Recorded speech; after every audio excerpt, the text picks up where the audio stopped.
16 წლის მარიამ კოჩალიძის სავარაუდო მკვლელის ვინაობა შინაგან საქმეთა სამინისტრომ უკვე დაადგინა. როგორც გაირკვა, ბრალდებული 1985 წელს დაბადებული ირანის მოქალაქე მოჰამადი რუითანიაა, რომელიც საქართველოს სარფის სასაზღვრო გამშვები პუნქტიდან 23 ივნისს შემოვიდა და 22 ივლისს 19 საათსა და 22 წუთზე საქართველოს ტერიტორია, ასევე სარფის სასაზღვრო გამშვები პუნქტის გავლით დატოვა.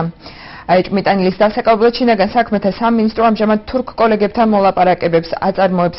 აჭარის მთავარი სამმართველოს ხელმძღვანელი ვალერიან თელიაგუში ღამით სარფში ჟურნალისტებს შეხვდა და განაცხადა, რომ ორდღიანმა გამოძიებამ სამართალდამცავები აღნიშნული პიროვნების კლალზე დააყენა, თუმცა გამოძიება ამჟამად სხვა მიმართულებითაც მიმდინარეობს.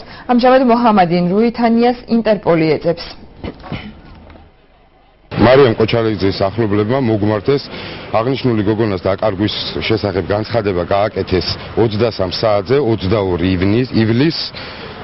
გვამი ნანახი იქნა 23 ივლისის ღამის პირველ საათზე და მკვლელობით დაიწყო გამოძიება, ხოლო თვითონ მკვლელმა დატოვა საქართველოს ტერიტორია სარფის გამშვები პუნქტით 22 ივლისის 19 საათსა და 22 წუთზე. აღნიშნული დანაშაულის ჩადენაში ეჭვმიტანილი ირანის მოქალაქე 1985 წელს დაბადებული მოჰამადი რუითანია.